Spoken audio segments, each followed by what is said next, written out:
Bueno, vamos a dar inicio a esta tutoría que corresponde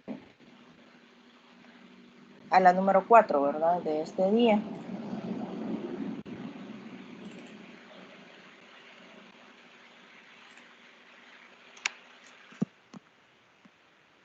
En esta tutoría vamos a ver un poco sobre los contenidos de la unidad 4, 5 y 6. ¿Verdad? Son 3 unidades porque hemos estado pues solamente leyendo, ¿verdad? De lo que son esas unidades y no hemos tenido tutorías todo el mes de abril. Entonces ahora se unieron las 3 y posteriormente veremos la siguiente, ¿verdad? La tutoría de la unidad 6, 7, la 7, 8, 9. Entonces,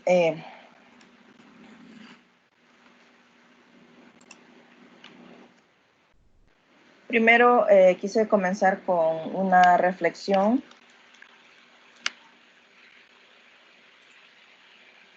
Dice, es necesario que el maestro pueda crear en el aula una atmósfera que invite a todos a investigar, a aprender, a construir su aprendizaje y no solo a seguir lo que él hace o dice. El rol del maestro no es solo proporcionar información y controlar la disciplina, sino ser un mediador entre el alumno y el ambiente, dejando de ser el protagonista del aprendizaje para pasar a ser lo que es el guía o acompañante del alumno.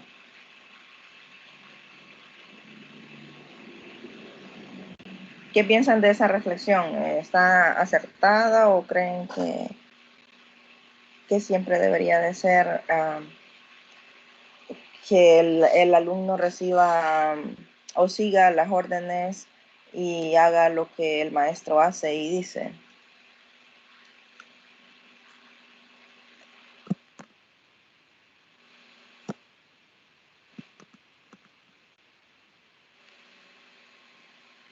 Bien, muy buenos días tengan todos, licenciados y compañeros. No sé si me escuchan. Sí. Ok. La reflexión me llama un poco la palabra lo que es atmósfera. Y si nosotros hacemos una comparación, valga la redundancia, paralela, ¿verdad?, a lo que estamos viviendo, nosotros hemos creado una atmósfera diferente a lo acostumbrado, a lo usual. ¿Por qué digo esto? Porque en sí el maestro pues tiene que ser como que el mediador para ir cambiando la forma, la metodología o diferentes maneras de que el alumno aprenda.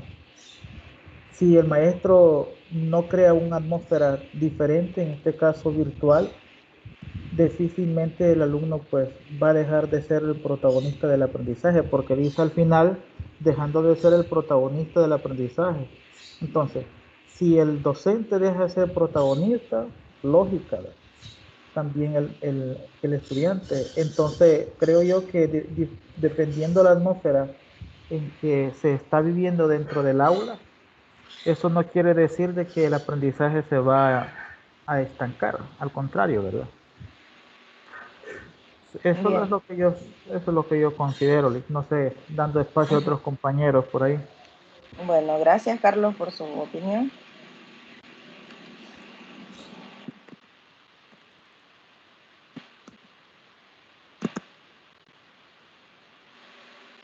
Bien, sí, ¿verdad? Como decía, nosotros como docentes debemos de crear esa atmósfera, ¿verdad? Ahora con la situación que estamos en este momento, que es la cuarentena, ¿verdad? Domiciliar y nos toca trabajar desde casa, pues hemos venido a darnos cuenta de muchas cosas, ¿verdad? Una de ellas es que el maestro es insustituible a pesar de la tecnología, de las computadoras, de la mejor internet, de los videos en YouTube. El maestro es insustituible, ¿verdad?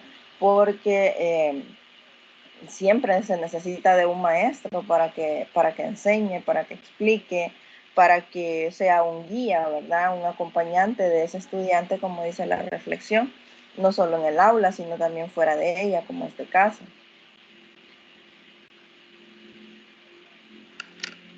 Bien, eso es solamente como una reflexión introductoria y luego vamos a ver un poco de la teoría. Quiero presentar la agenda.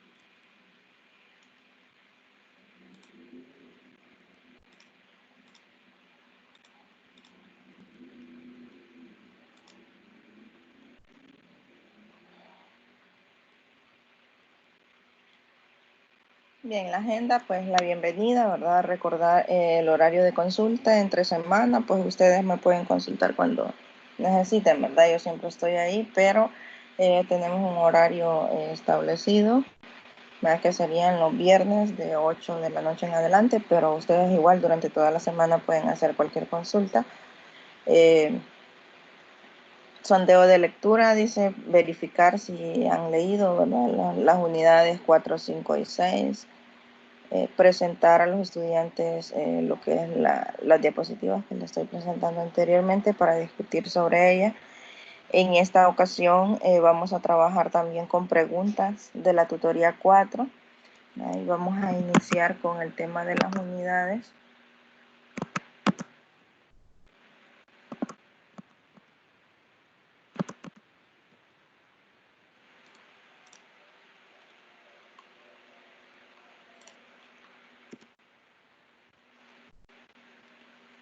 Bien, hablando sobre los 4 enfoques distintos de la enseñanza de las matemáticas. Según ese autor, Barruri, en 2003, los describe de la siguiente manera. Primero, el enfoque de destrezas que se centra en la memorización de las destrezas básicas a través de la repetición, ¿verdad? Eso tiene que ver como, por ejemplo, cómo se aprenden las tablas, ¿verdad? Que es memorizándolas como de forma tradicional, ¿verdad? Memorizándolas y repitiéndolas hasta que se aprenden. El enfoque conceptual que se centra en el aprendizaje de procedimientos con comprensión, ¿verdad? Donde ya los estudiantes van desarrollando, ¿verdad? Un ejercicio, dígase así, con el procedimiento y a la vez van comprendiendo cómo van haciendo ese procedimiento, ¿verdad? ¿Cómo se puede garantizar eso? Bueno, cuando un estudiante le dice, por ejemplo, mire, pero para llegar a esta respuesta también puedo hacerlo de esta manera, ¿verdad? Entonces él ya comprendió cómo hacer el ejercicio. El enfoque de resolución de problemas es radicalmente opuesto al de la destreza, ¿verdad? Que en este habría que memorizar, ¿verdad? En la resolución de problemas no, si ya se conocen los procedimientos y se comprenden, es mucho más fácil resolver lo que son el problema que se plantee. Y el otro que menciona ahí es el enfoque investigativo.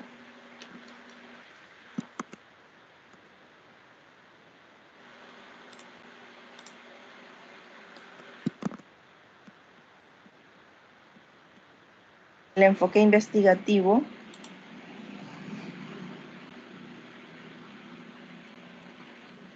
es una mezcla del enfoque conceptual, dice, y el de resolución de problemas, porque tienen que conocer el concepto, ¿verdad? Y resolver el problema, ¿verdad? Eso, el enfoque investigativo.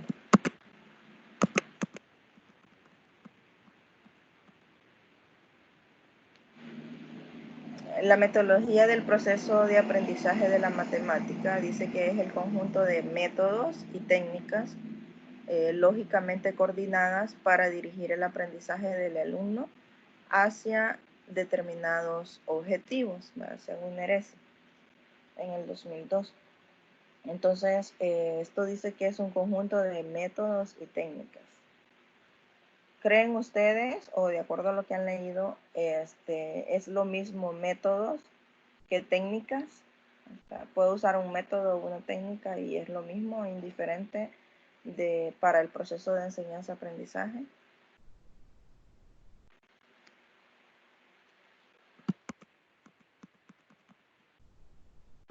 No, no es lo mismo. No, no es lo mismo. Ajá, muy Hola. bien. ¿Sí? Sí, lo escucho.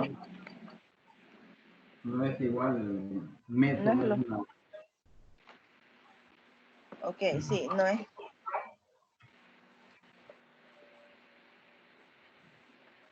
¿Va? De, Ahora sí. de acuerdo, lo escuchamos un poco cortado. Sí, sé que dice que no es igual, ¿verdad? Ahora, pero ¿cuál es esa diferencia?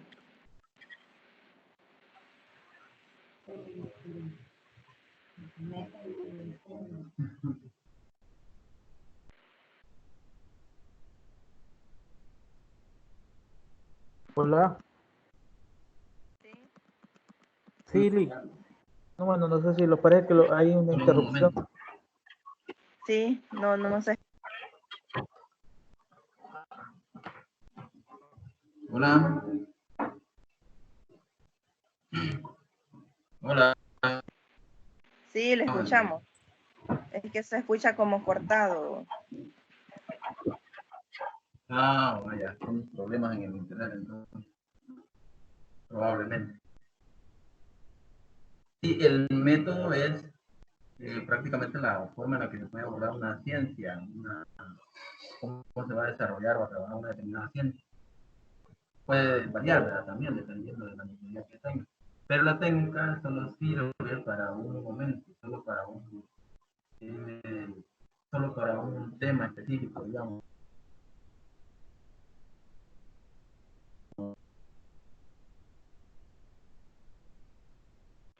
Ajá, muy bien.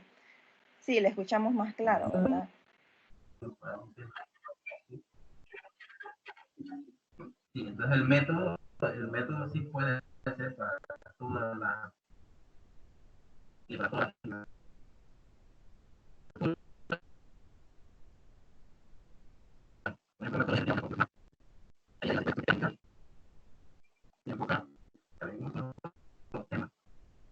digamos que ya con el programa hay una técnica. Entonces, Ok. pero para enseñar hay otra técnica. No es la misma eh, que para resolver sistemas, digo, para resolver cualquier juego. La técnica es diferente. Sin embargo, la metodología pues es la misma. De acuerdo con estos libros, ¿verdad? Además, puede ser diferente, pero como ese es el sistema que se tiene hasta ahorita, esa metodología puede ser para toda una ciencia, para toda una asignatura. Pero la metodología, pero la técnica funciona solo para un tema específico. Ajá, correcto, ¿Verdad? ¿verdad? Ujú.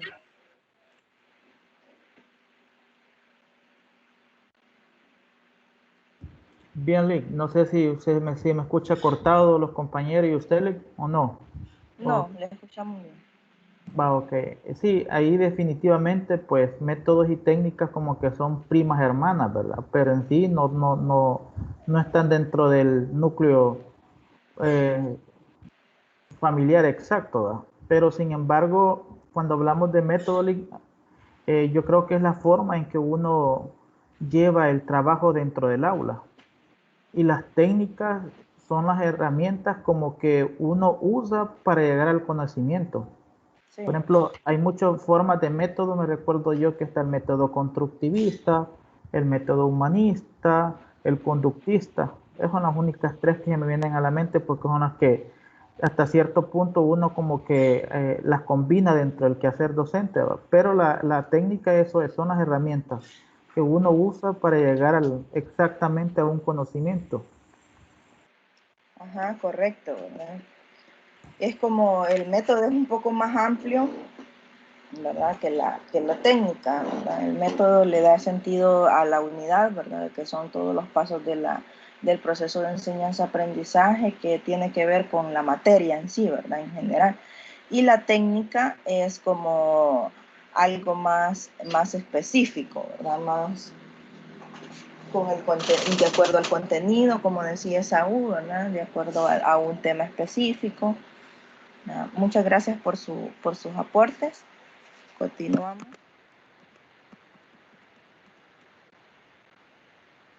Los elementos que hacen parte de una estrategia metodológica se distinguen los siguientes. Primero, los objetivos. Los objetivos que son las metas a corto o a largo plazo, dependiendo, ¿verdad?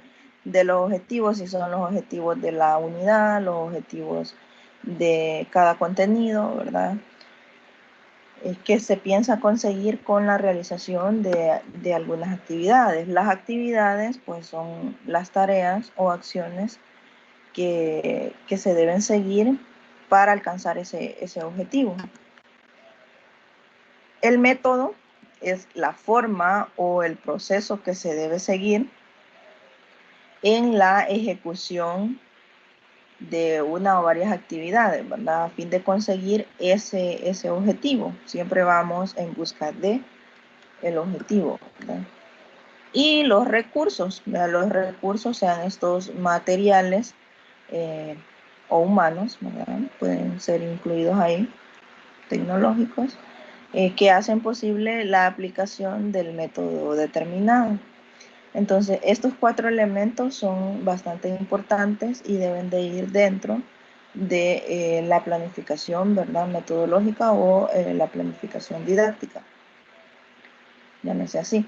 No deben faltar porque sin un objetivo no sabemos cuáles van a ser las actividades, ¿verdad? Sin un método no sabemos de qué forma vamos a realizar esas actividades.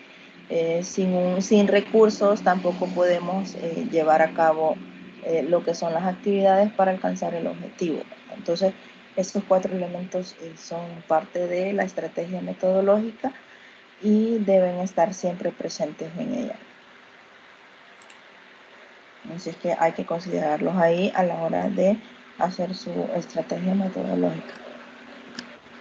Las funciones de una estrategia metodológica pues tiene 2 funciones, ¿no? Una de ellas es la orientadora, que ayuda al docente en la ejecución de algunas actividades o acciones para alcanzar el objetivo, ¿verdad? Y la otra es la función integradora. Aquí dice que, puesto que globaliza diferentes conocimientos donde se centra en determinadas falencias o carencias, ¿verdad? O problemas que impidan la consecución de un objetivo educativo. Y también esta otra que está inmersa es la función planificadora, ¿verdad? Que es donde el docente prevé cuáles van a ser las situaciones para acondicionar el proceso de enseñanza-aprendizaje de acuerdo a la realidad, ¿verdad? De acuerdo a la necesidad de cada estudiante, de cada grupo de estudiantes, ¿verdad? Entonces, la estrategia metodológica permite desarrollar lo que son las estrategias, las destrezas, las habilidades de los estudiantes, porque ellos son obviamente el centro del proceso, ¿verdad? De enseñanza-aprendizaje. Estas estrategias pues permiten que los educandos puedan ser creativos, reflexivos, participativos, ¿verdad? Incluso ser constructores de su propio aprendizaje, ¿verdad? Como estamos viendo hoy en día, muchos de ellos no alcanzan a entender, ¿verdad? Algún tema de lo que se les explican, o a lo mejor hay maestros que no les están explicando los temas y ellos recurren a videotutoriales, a leer más, ¿verdad? A buscar otras fuentes aparte del libro de texto que tienen, y entonces van construyendo su propio aprendizaje. Entonces, esas son las funciones de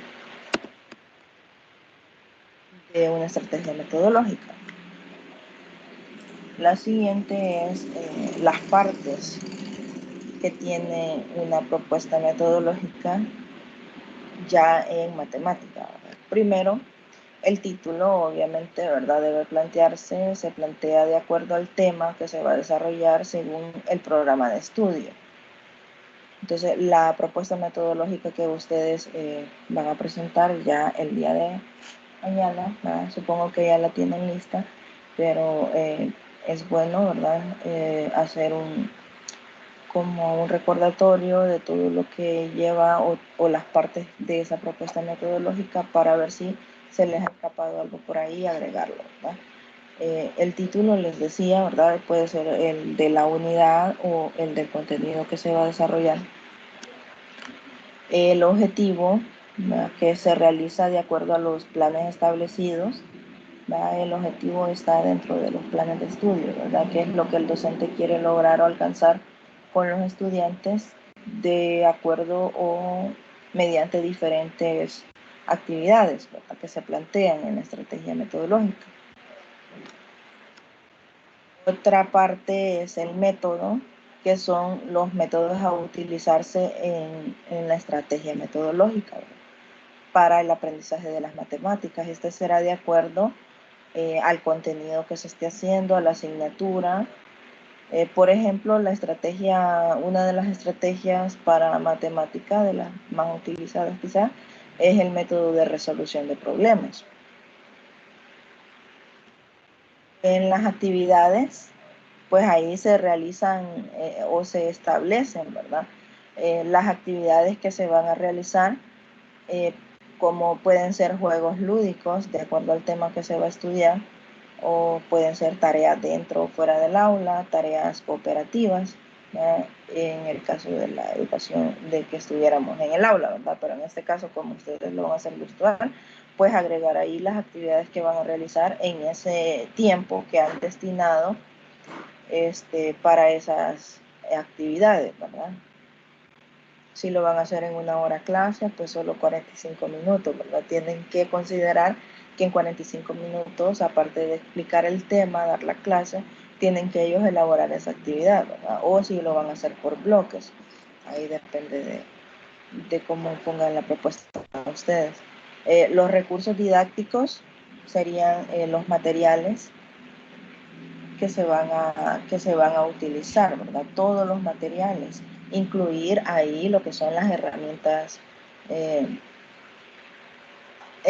web, por ejemplo, si van a utilizar un programa para poder dar la clase, pueden, digamos, utilizan Microsoft Teams, tienen que agregarlo ahí como recurso, no solamente computadora e internet, ¿verdad? Porque aparte de la computadora e internet, también necesitan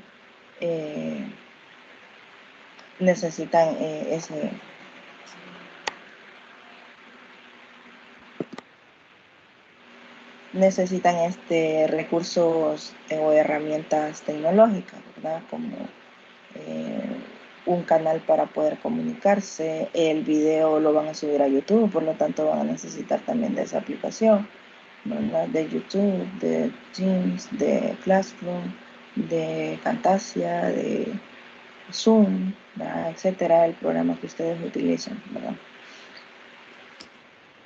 Y la evaluación, en esta parte de la evaluación, ¿verdad? Siempre va plasmada ahí y no es que van a hacer un examen, ¿verdad? Generalmente, ¿verdad? Una evaluación lo relacionamos con un examen, pero siempre debe haber una evaluación al final de cada contenido, ¿verdad? Después de haber terminado lo que es el aprendizaje, tenemos que saber conocer si ese aprendizaje ha sido significativo, ¿verdad? Y uno de los mecanismos para poder realizar o conocer, ¿verdad? Si ese aprendizaje ha sido significativo es la evaluación a través de un instrumento, puede ser una guía de ejercicios, un ejercicio, 2 ejercicios de los que ya se vieron, ¿verdad? Y en el caso de SMATE es un poco más fácil, ¿verdad? Poder observar eso porque los estudiantes tienen que desarrollar al final, en el caso de tercer ciclo y bachillerato, el lapicito, ¿verdad? En el caso de primer y segundo ciclo, pues el resuelve. en el que ellos resuelven ejercicios similares a los que se han explicado en los ejemplos y el contenido de ese día.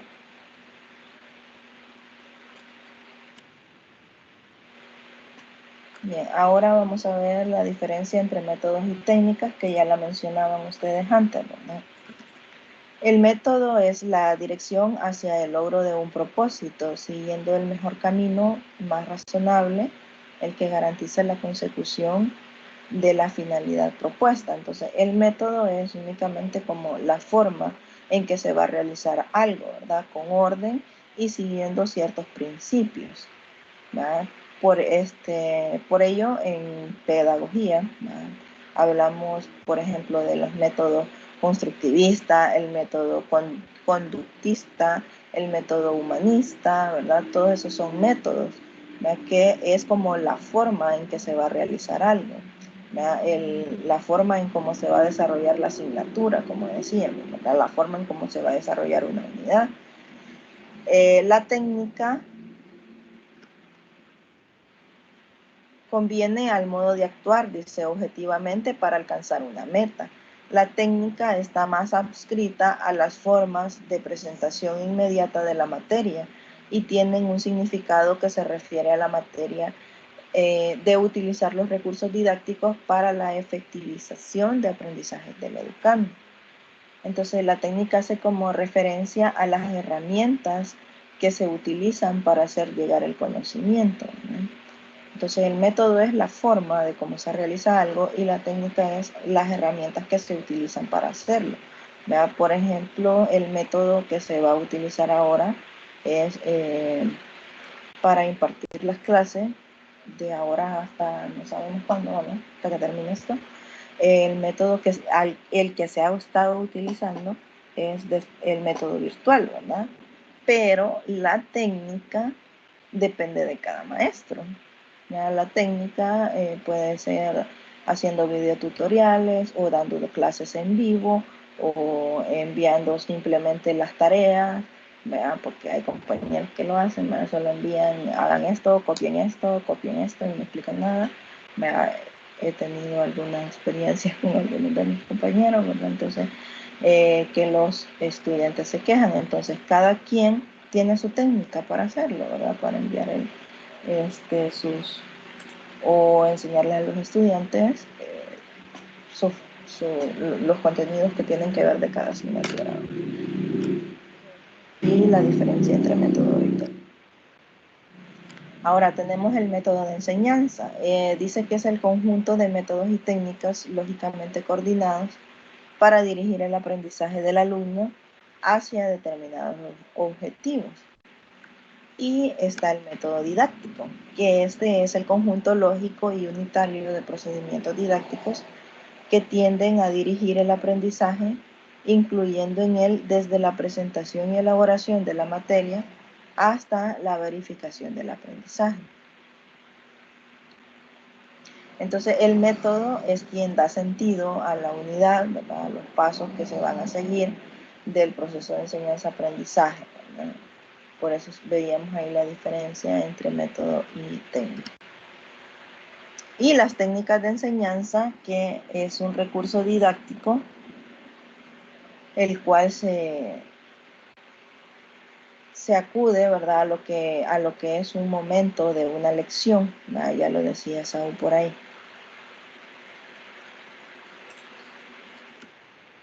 En el material les aparecen los métodos de un modo general, ¿verdad? Y según su naturaleza de los fines que procura alcanzar, pueden ser el método inductivo, el método analítico, el método comparativo, el método lógico, el simbólico verbalístico y el método heurístico, que incluye otros métodos dentro de ellos.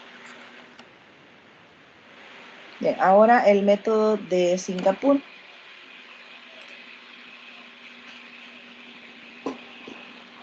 Aprender matemáticas sin memorizar. ¿Alguien de ustedes ha leído o ha visto, sabe sobre de qué se trata el método Singapur?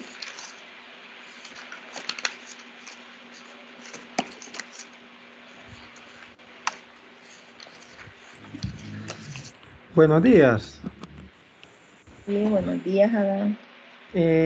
Bueno, de lo que a través de la lectura, va, lo que podemos decir del método de Singapur es un método basado más que todo en la resolución de problemas, donde lo que se trata es de que el alumno tienda a memorizar menos y a tratar de buscar soluciones a situaciones problemáticas del contexto, ya buscando cómo él va desarrollando su pensamiento lógico y estructural acerca de solución de determinada problemática. Evi- eh, Evitar en que centrarse más que todo en procedimientos o cálculos. Ujú, muy bien.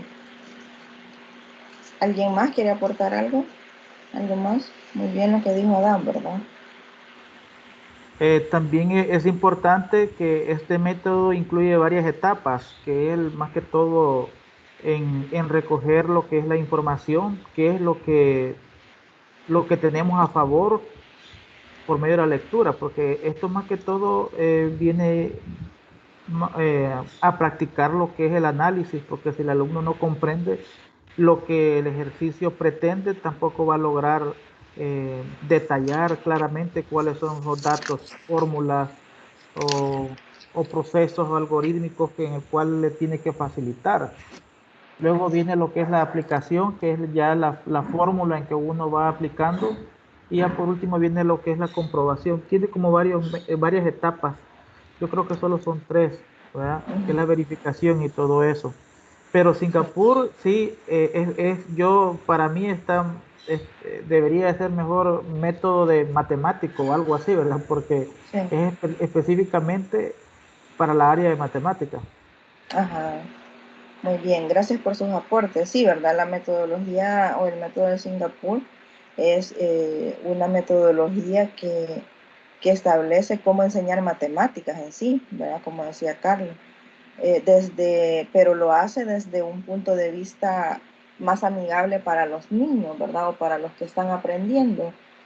Esta pedagogía es una forma de hacerle comprender al estudiante, ¿verdad? Lo que está haciendo, ¿verdad? Lo que busca es la comprensión de la matemática y se basa en la resolución de problemas, como decía Adam.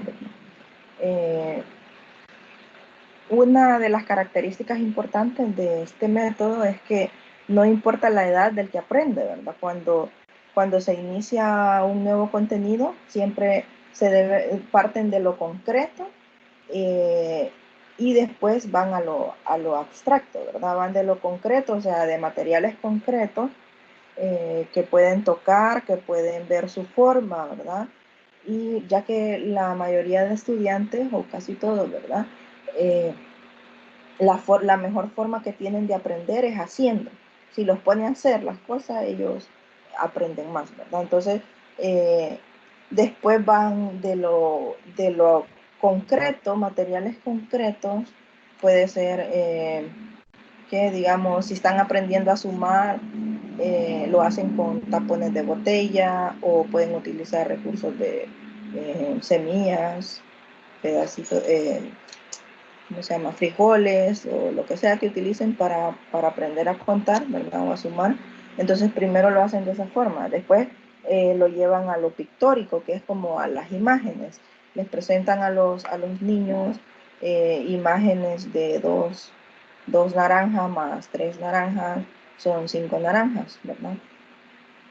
Y luego a lo que es ya el algoritmo en sí original, ¿verdad? La suma de 2 más 3, 5. Ese es el resumen del método de Singapur.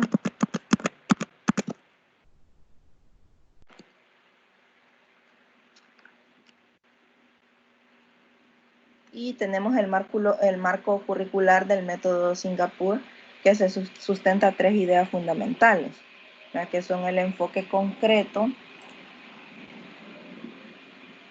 pictórica y abstracto, ¿verdad? Que es lo que les mencionaba, que van primero de lo concreto, ¿verdad? El aprendizaje lo hacen progresivamente y van de lo concreto, tocando el material, viendo, observando, luego van a lo pictórico, que sería ya los dibujos, plasmarlos en dibujos, y luego al abstracto, que sería el algoritmo original de la suma en este ejemplo. El otro es el currículo en espiral, que plantea que el proceso educativo debe haber varias oportunidades para aprender algo, ¿verdad? Pero sin repetición de la tarea de matemática, o sea, hacer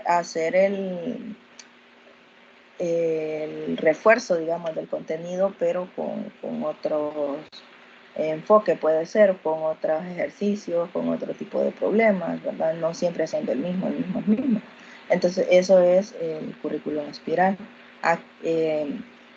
Dice que debe dar varias oportunidades para aprender algo. Y la otra es la variación sistémica. Esta se trata de presentar al estudiante una variedad de formas para aprender un concepto matemático, y no se trata de memorizar las fórmulas, ¿verdad? Sino que de aprender el concepto matemático. No hay necesidad de memorizarla para resolver el problema, sino más bien que el estudiante sea quien elija la manera más adecuada de buscar la solución del problema, ¿verdad? Sin memorizar la fórmula.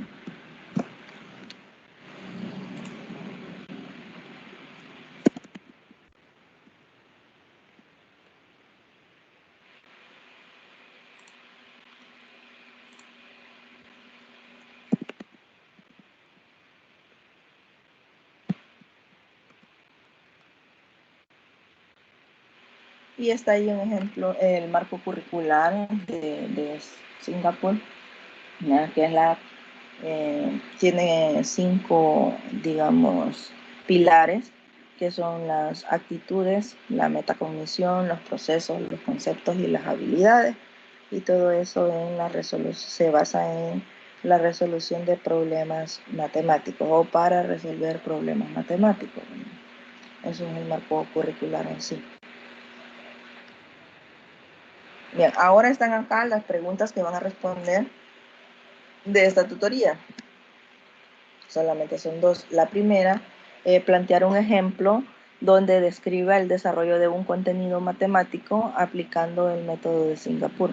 Así como les explicaba el proceso para aprender a sumar, ¿verdad? Primero lo hacen con tapones de botella, después con dibujitos y le ponen ahí 2 naranjas y más 3 naranjas, y después ya el algoritmo de la suma.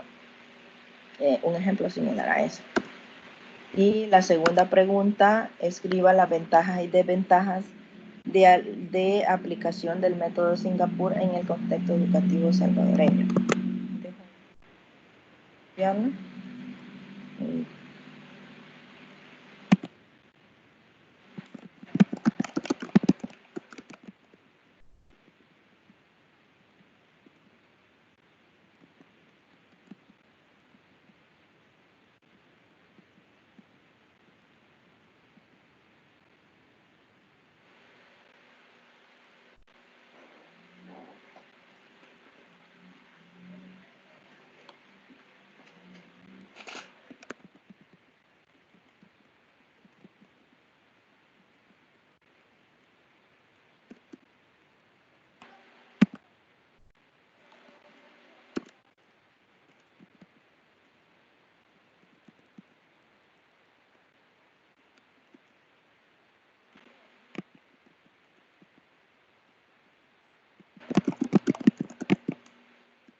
tratando de explicarle ahí a Luis. Espero que ya hayan copiado ahí las preguntas. Esas son las dos preguntas que se deben dar respuesta, ¿verdad? Ya está. Bien, entonces seguimos con las etapas y aceptaciones de la construcción de la didáctica de la matemática. Los autores de esta escuela tienen una visión particular, dice,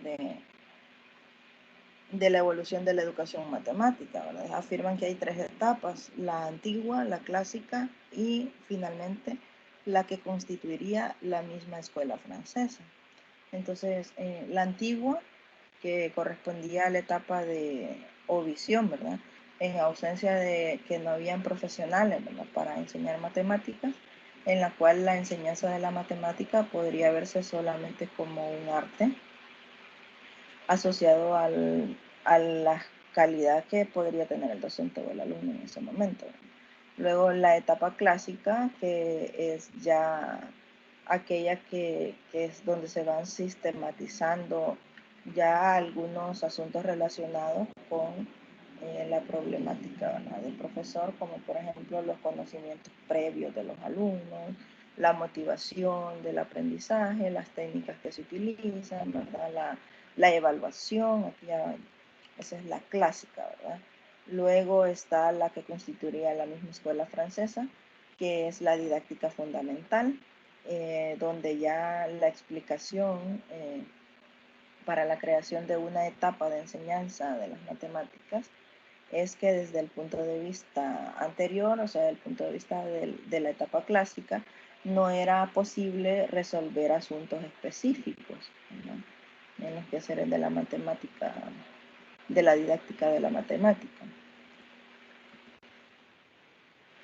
Entonces vamos a ver a los aportes de la escuela francesa. Bueno, uno de los aportes es la nueva didáctica fundamental, que introduce nuevos objetos de estudio que, si bien existían en el modelo clásico, no eran objetos de estudio primario, ¿verdad? Simplemente se asumían como transparentes, o sea, se asumían que se realizaban, pero no eran como algo estrictamente necesario hacerlo. Y ahí está el triángulo de la didáctica para la escuela francesa. En el triángulo de la didáctica se prioriza el saber, ¿ya?, y el profesor, ¿ya? Ese es lo que se prioriza ahí, ¿verdad? El saber y lo que sabe el profesor. Esta se refiere a la adaptación del conocimiento matemático para poder transformarlo en conocimiento para ser enseñado, ¿verdad? Porque no es lo mismo saber matemática que enseñar matemática, ¿verdad? O sea, muchos podemos saber de matemática, pero no sabemos cómo enseñarla. Lo que muestra lo que es la relatividad del saber, ¿no?, a la institución en que se presenta, y lo que es el currículum, ¿verdad? Entonces, se tiene ahí ese triángulo, tenemos el saber, ¿verdad?, y en los otros dos están lo que son los profesores, que son las actitudes y prácticas de profesores, y los alumnos, que son los conocimientos de los alumnos. El desarrollo del currículum, la evaluación y la situación de aprendizaje está dada por estos tres pilares, ¿verdad? El saber de los profesores, el conocimiento de los alumnos y el aprendizaje.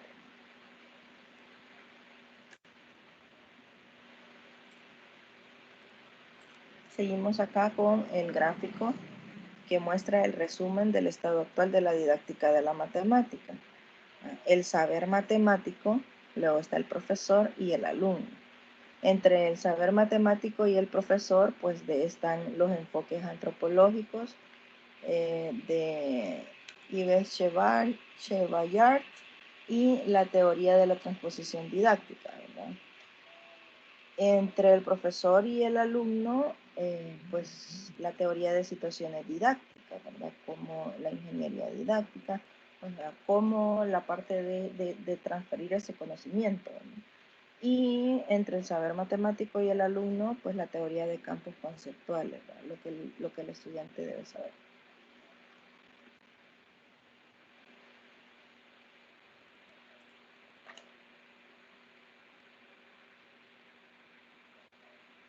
Tenemos también los estilos de aprendizaje, según la escuela francesa, cómo el estudiante aprende, ¿verdad? De acuerdo a su estilo de aprendizaje. Hay 4 estilos de aprendizaje: el activo, el reflexivo, el teórico y el pragmático.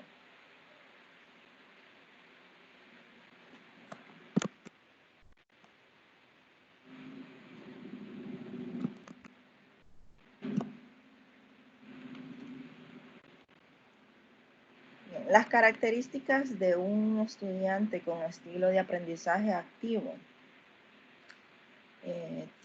implica plenamente y sin prejuicios, se implica, ¿verdad? Plenamente y sin prejuicios en nuevas experiencias. O sea, le plantea al estudiante, miren, vamos a hacer esto, que es algo nuevo, que nunca se ha hecho, y vaya, démosle, hagámoslo. Pero hay otros estudiantes que se quedan así como que habría que hacerlo, ¿no? O si no lo puedo hacer, y o sea, se ponen a dudar ahí. Entonces, si alguien se dice, sí, hagámoslo ya, está en estilo de aprendizaje activo, ¿verdad? No solamente con esa característica, tenemos otras. Son de mente abierta, nada escépticos, y se acometen con entusiasmo a tareas nuevas, ¿verdad? Se incluyen, ¿verdad?, en esas tareas. Sus días están llenos de actividad, no paran, se crecen ante los desafíos de nuevas experiencias, ¿verdad? Si usted le pone un desafío, dice, bueno, lo voy a realizar porque yo lo puedo hacer y nadie me va a ganar, etcétera, ¿verdad? Y se aburren con largos plazos cuando se les ponen demasiado tiempo para hacer una actividad, entonces ellos se aburren.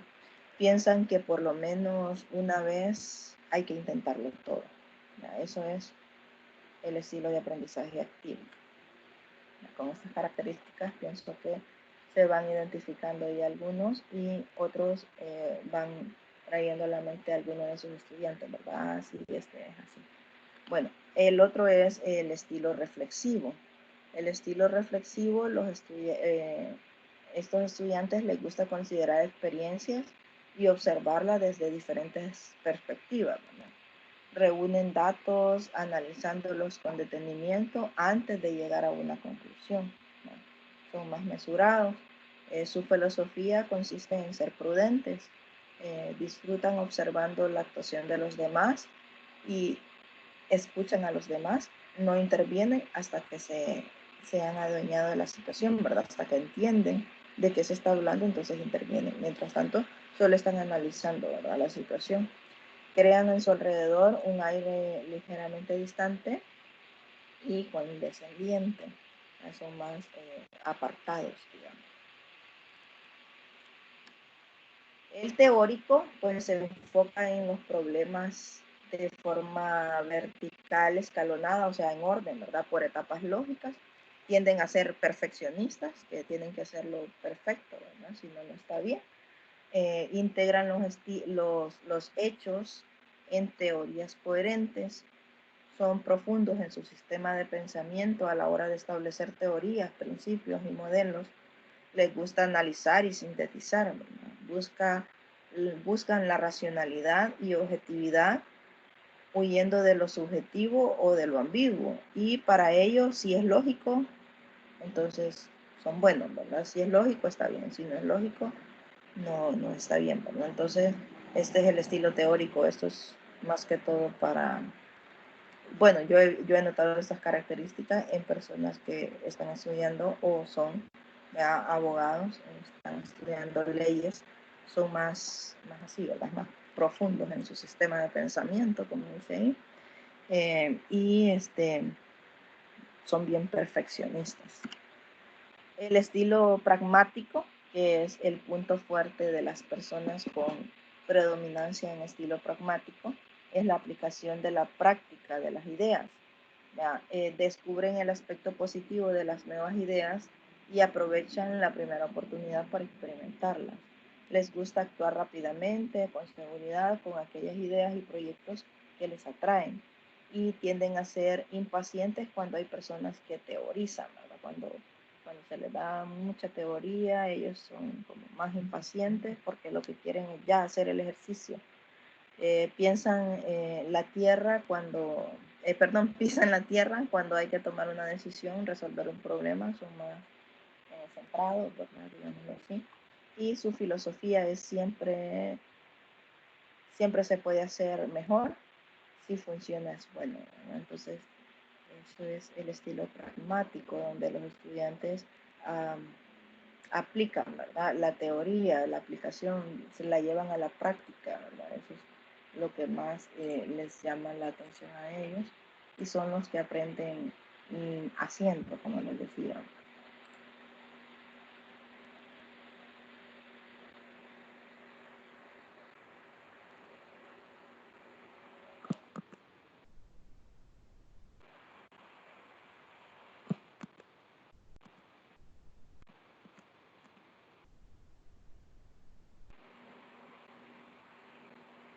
Están las propuestas de aula para enseñar matemática.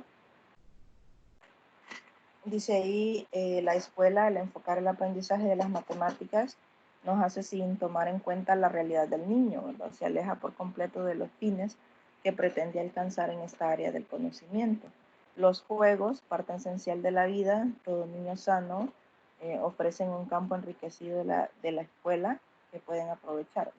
Esto sí estamos hablando en el aula, ¿verdad? Presencial, ¿verdad? Pero ahora en las aulas virtuales, en nuestra realidad, también, ¿verdad? Se puede incluir esto, ya que muchas propuestas se alejan, ¿verdad? Por completo de la realidad de los estudiantes, ¿verdad? Todos nuestros estudiantes tienen diferentes realidades y nosotros podemos decir, vamos a hacer una clase virtual y tienen que estar todos conectados a tal hora, pero algunos estudiantes pues no cuentan con computadora, no tienen internet, apenas tienen ni siquiera teléfono, ¿verdad? Usan el teléfono de los papás porque son niños pequeños, entonces es bien difícil, ¿verdad?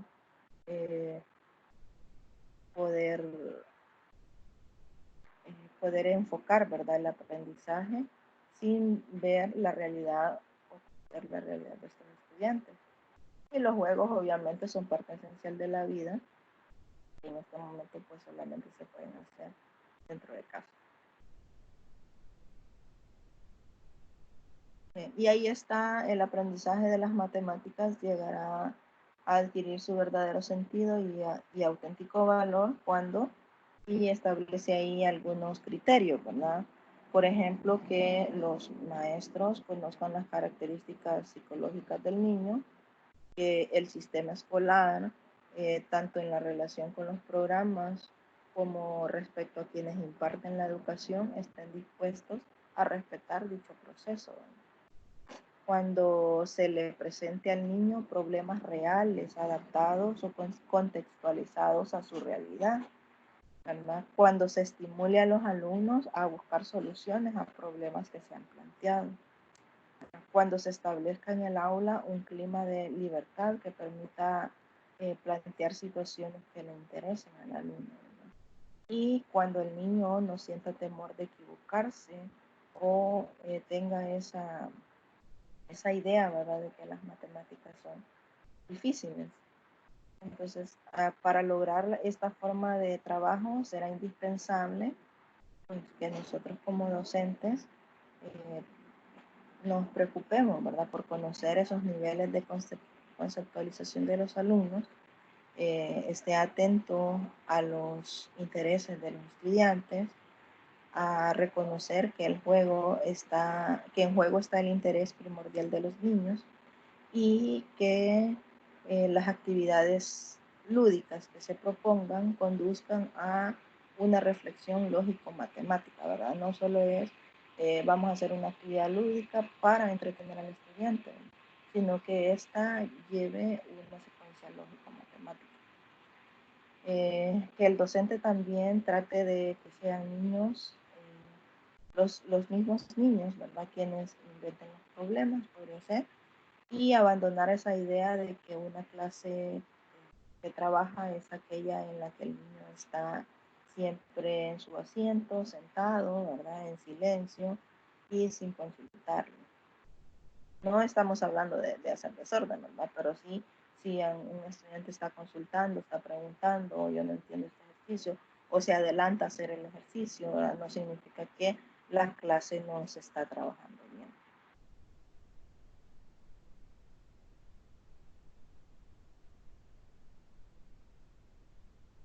Bien, con eso estamos terminando los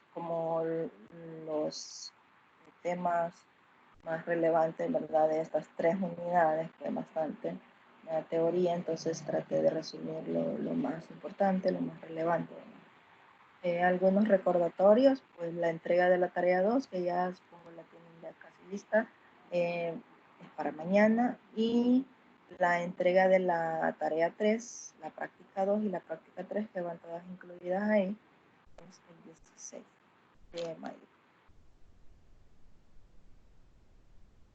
No sé si tienen algunas dudas, consultas, inquietudes.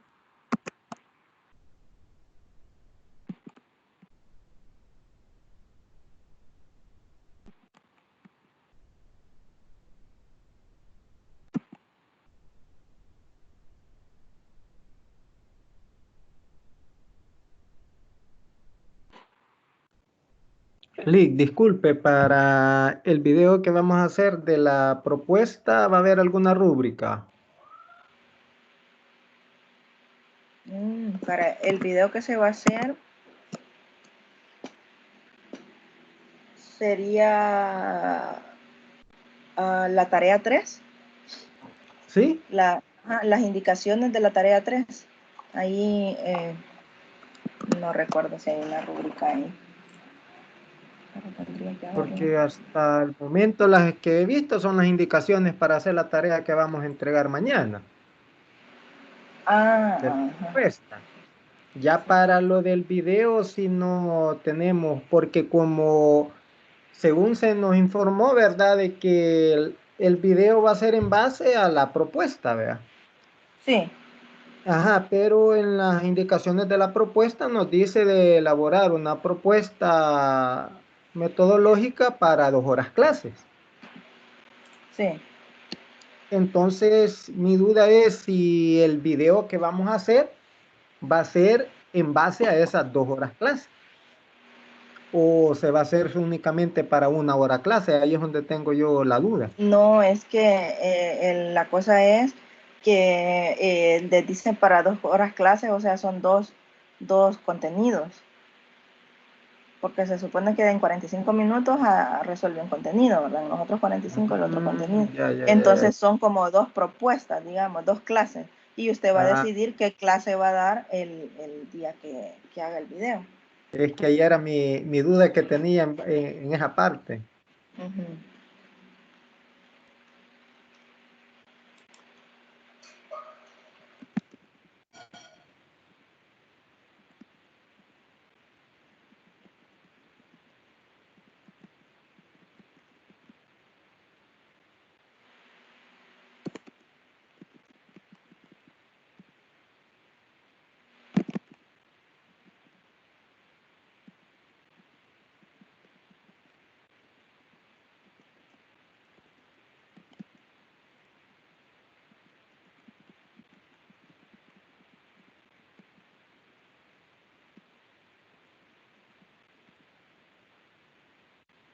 Le estaba respondiendo ahí.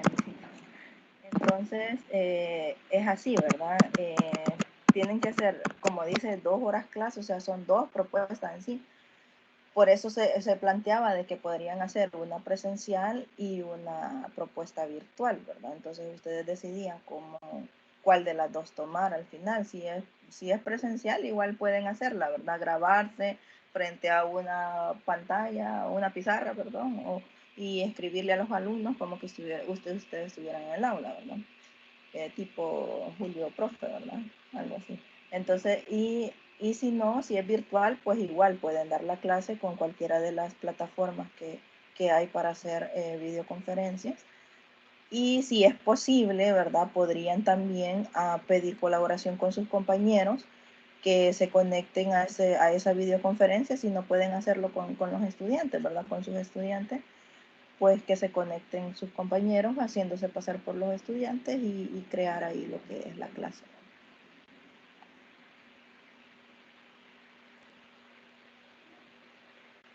Esa, ya les digo lo de la rúbrica, me estaba preguntando Carlos Ramos. Tengo aquí la tarea 3. Bueno, según las instrucciones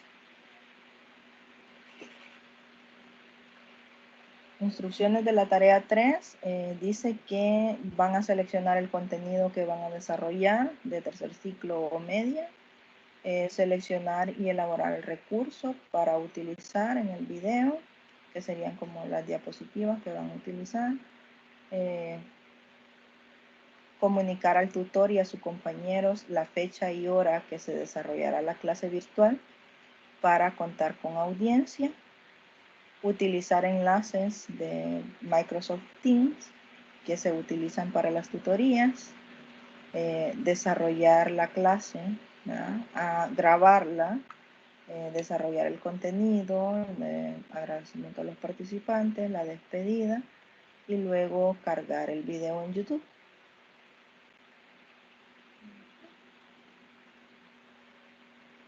Eso sería.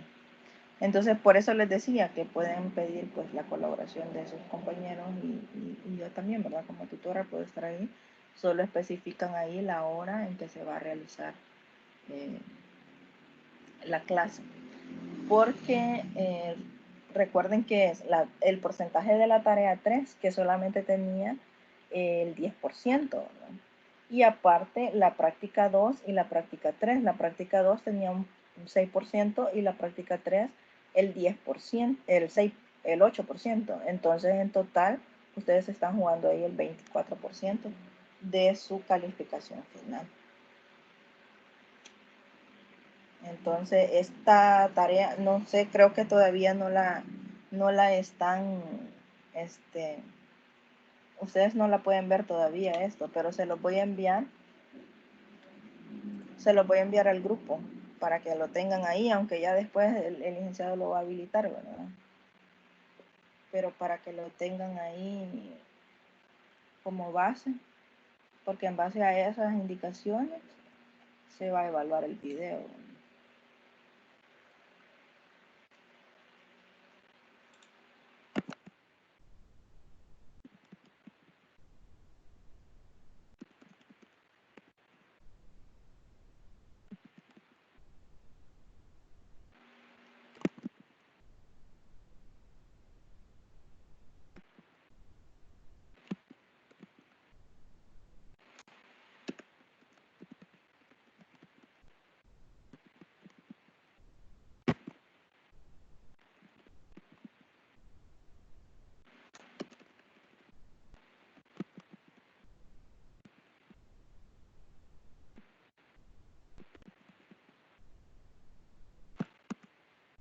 No sé si tienen alguna otra duda.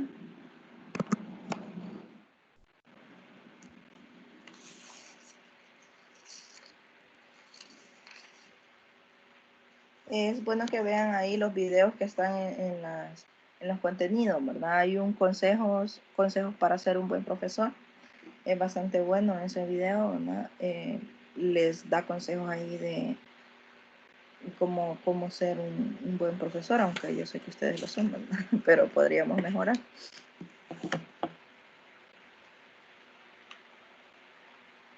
Bien, ¿alguien más? ¿Dudas? ¿Consultas?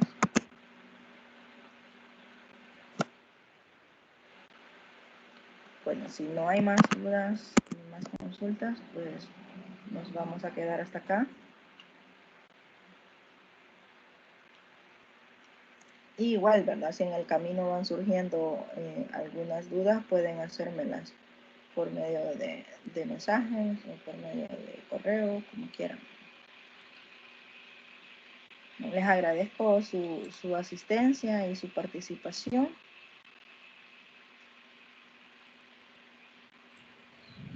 Gracias a usted, Eli.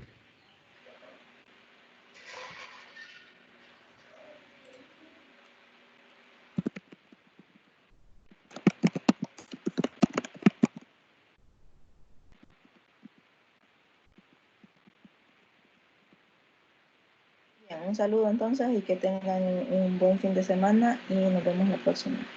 Recuerden entregar las tareas, la tarea de mañana y también la de las preguntas, ¿verdad? De la tutoría 4. Gracias, igual.